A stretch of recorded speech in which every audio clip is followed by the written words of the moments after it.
Hi there, my name is Katie and I'm the Fitness Facilities Coordinator at the University of Chester. In this video I'm going to briefly explain the importance of warming up and cooling down before and after exercise, and I'll be giving some brief demonstrations of how to do so effectively. So warming up is really important in order to reduce injury and to also help prepare the cardiovascular system and the musculoskeletal system to adjust to the workload of exercise. The first thing that we do when we warm up is prepare the cardiovascular system. We want to gradually increase the heart rate over the course of 5 up to 15 minutes. And we can do that by jogging and then increasing the speed to a running pace, or we can do the same thing with cycling or rowing in order to gradually increase the heart rate and prepare that system before we embark on the next phase of the warm-up.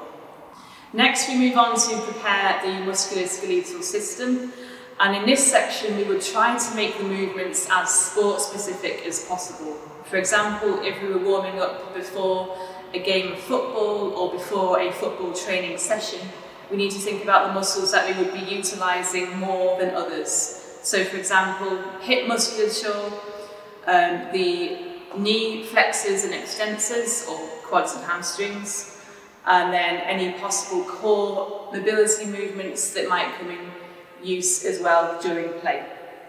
If we were going to prepare for a football game or training session, then we would look at warming up the muscles involved. So I'm now going to demonstrate some basic movements that you can do as part of your warm-up. So the first thing that we might want to do is some dynamic movements. So we can look at doing some basic lunges, some forward lunges, alternating from left to right leg,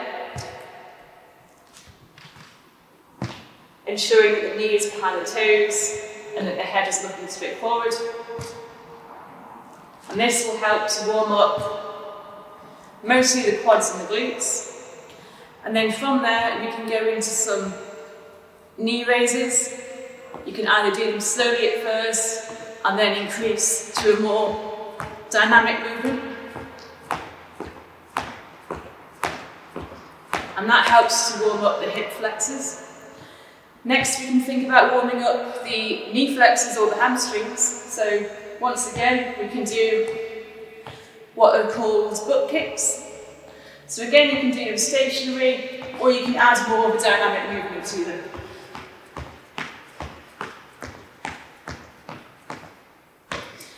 From there, we can think about warming up the hip muscles, so hip abductors, adductors, and rotators. And by doing so, we can do what's known as the open gait. So this is warming up the external rotators and some of the abductors. In opposition to that, we can then do the closed gait, where we bring it back in from an outside start.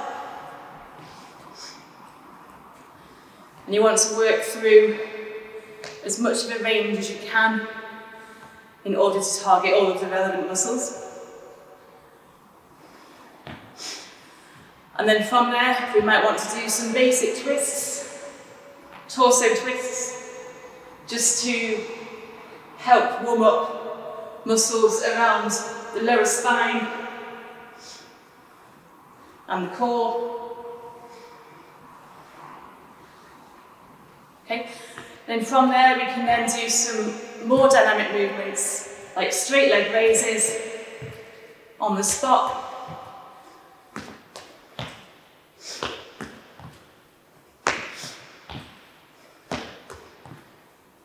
Okay.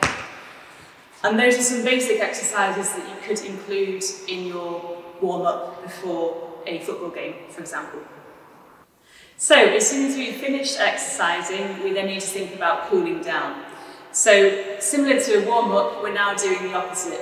So now we want to focus on bringing the heart rate down gradually, and it's really important that we do a cool down to avoid any blood pooling in the muscles and to also rid the muscles of waste products that accumulate during exercise. So, the first thing that you would do is cool down the cardiovascular system by bringing the heart rate down gradually over the course of a 5 to 15 minute period.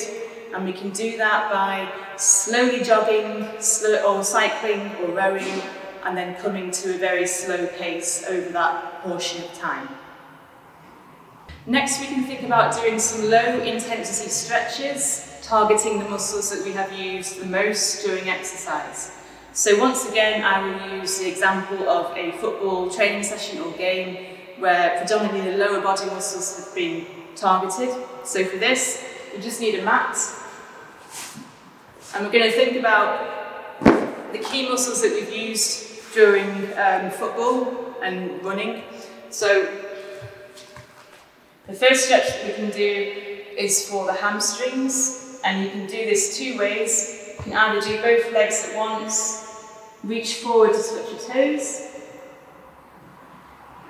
or you could do a single leg by bringing this leg in, bending the knee and hip, and reaching forwards like this to the opposite leg. Ideally, you should hold a stretch for at least 20 seconds for it to have a proper effect on the muscle. So anywhere between 20 and 30 seconds is ideal. The next stretch that we could look to do is targeting the outside part of the hip. So this one is quite similar to a yoga pose where we would bring this leg under, so left leg under, and the right leg over like this.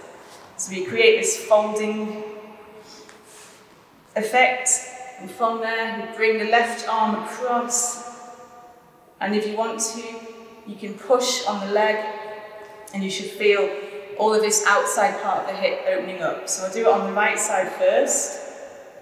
So again, you would hold this for at least 20 seconds, up to 30 seconds, before you swap around. So this time, the right leg goes on the bottom, left leg over, right arm just slowly pushing on this left leg. So once again, you feel the stretch on the outside portion of the hips and glutes. Okay. And from there, we can then think about stretching the quads and hip flexors. There's a number of ways to do this, but since I've already got the mat set up, what I will do is I will get into a lunge position like this. So we're going to stretch the left leg here. In order to do so, we just slightly lean forwards and you feel the whole muscle just opening up there, okay? So you just hold that nice and steady.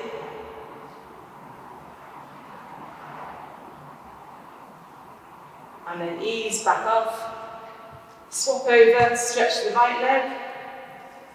And again, just slightly lean forwards, just so you create this bit of an angle here. Hold that nice and steady. And then ease off, okay? The next stretch, we can target the adductor muscles, which is the inner thigh, okay? So again, you can sit down on your mat, bring the soles of your feet together, and depending on how flexible you are, you're going to push down onto the sides of your knees with your elbows. So you may be able to touch the floor, you may not, it doesn't really matter as long as you can feel the stretch taking place. So you just hold that pressure there.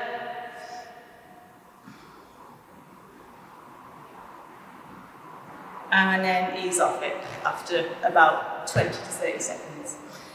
The final stretch that I would like to do is targeting the glutes. So for this one, I'll just angle. So, similar to the hip stretch that we did, you're going to bring one leg over until you're crossing your legs. You're going to lie back, lift up your legs, and then you're going to reach around this right leg straightened out.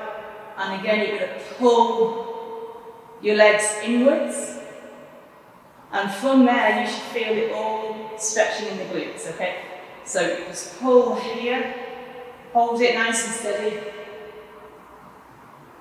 And then swap around, so right leg over the left, bring the legs up and pull them in towards your torso.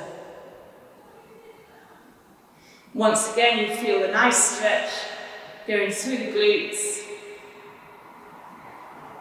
and then we're just going to ease off there. Okay. The last stretch we could do is, once again, it's targeting the inner thigh. So you want to have a wide stance like this, and then bring your hands in the middle of your feet and just hold it there.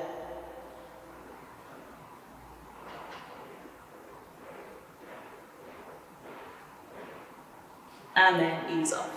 So those are some basic stretches that you can do after you've exercised or after a game session. Think about the muscles that you've used the most in your particular sport, and those are the muscles that you need to target in the warm-up and the cool-down. I hope you've enjoyed this video. Speak to you soon.